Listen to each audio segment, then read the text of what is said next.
It's time again to spruce up the cemetery vases with an artificial floral arrangement. I have two small vases for this particular vase at the cemetery, so I need to start by make sure that it's secure and stable. I just slide them into a glass to make sure I have something stable to work with. I've been to my famous Dollar Tree. It's famous to me because it's always got what I need for artificial flowers.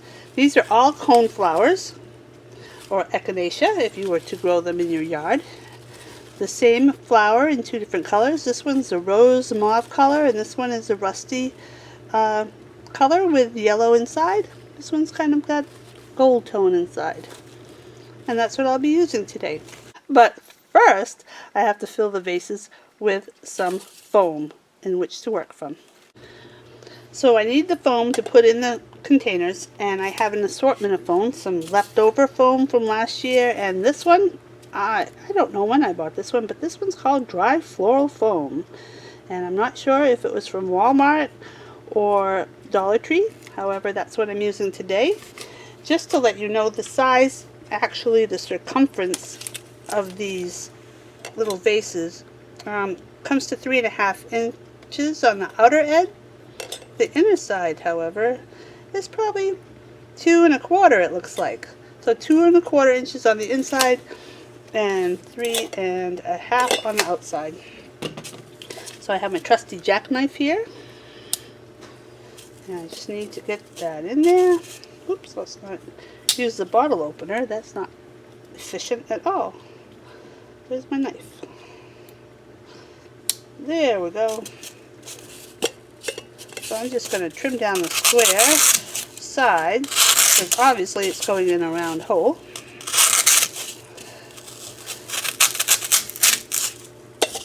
We're getting closer, and I'll just keep trimming.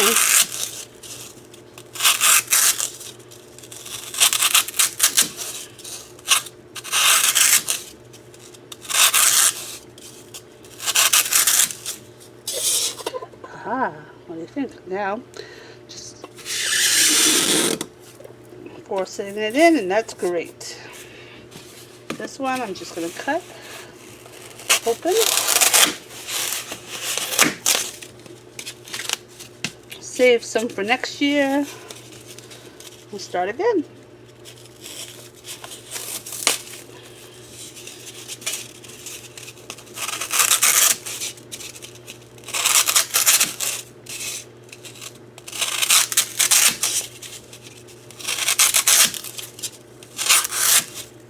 I don't know what it is about dry foam, but I like the sound of this.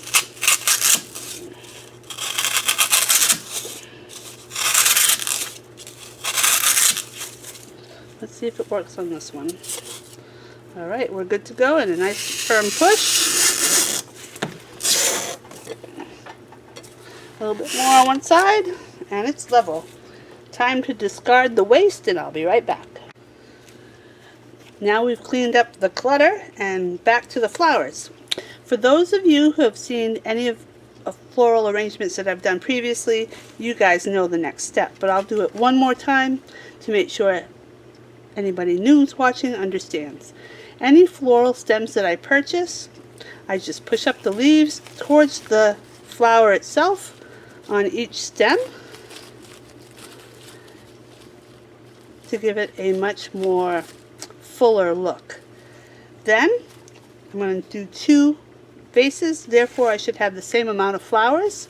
So I have 3 coneflowers in the rust, and I have 5 blooms, I believe, for the mauve. Once they're all pushed up, which I've done previously, I will just clip all the flowers off the major stem.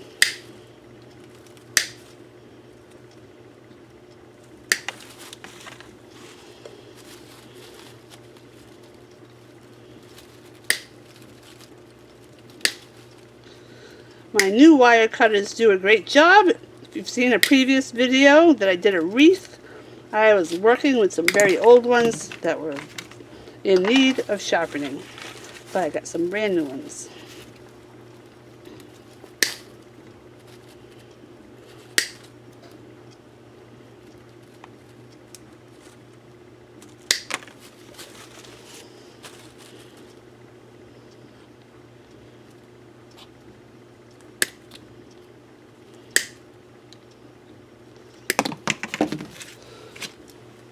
next step, start arranging your flowers.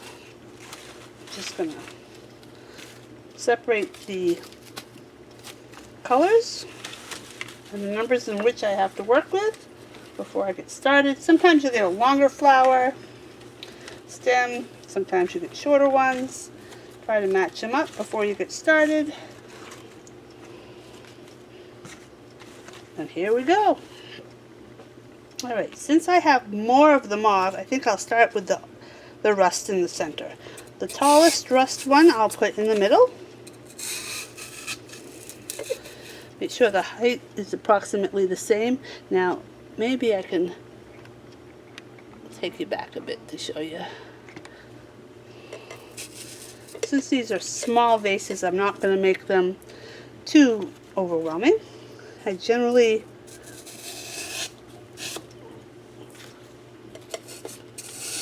put one to each side if possible.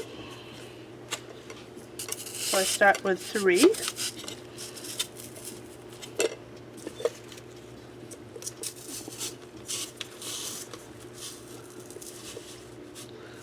So the tallest one in the middle and the 2 equidistant on the side.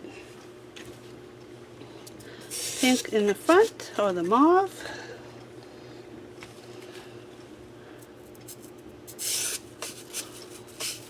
Oh, looks like I have to cut that one a little smaller or shorter.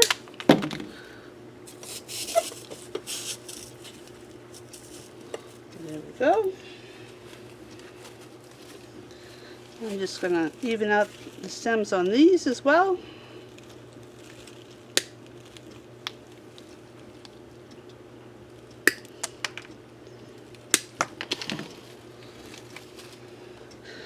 I'll put one here.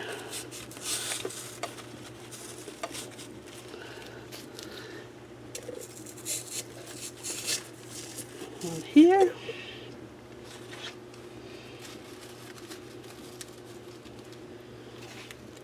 Once again, even out the stems.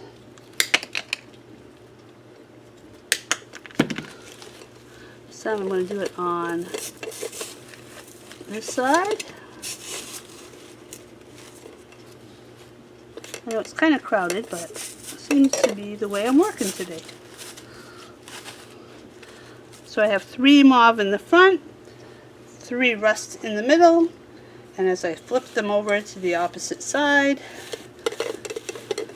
we will fill in with the remaining 4 flowers I have. Now this side will be closest to the headstone itself, so it doesn't have to be as full, but I do want some coverage in there. So once again, I will take them and make sure that the stems are equal in length. Put one over to the right hand side.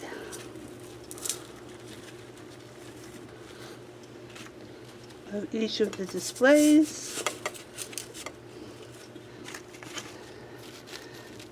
Simple enough.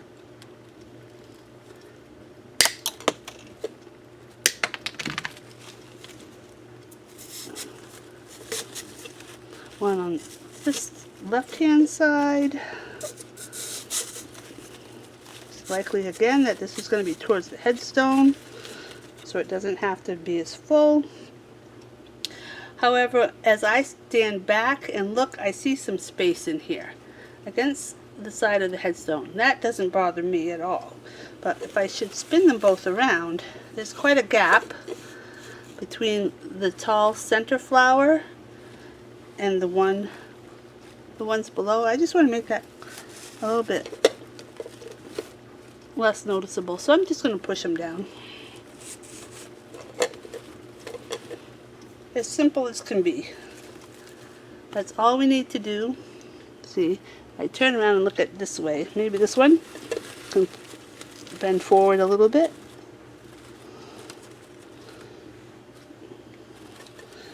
The best thing about headstones, when you have 2 vases, one on each side, they don't have to look exactly alike, but they can be similar. And Mother Nature makes beautiful flowers, and they're not all perfectly the same in many ways. So all I need to do now is go set these out by the headstone.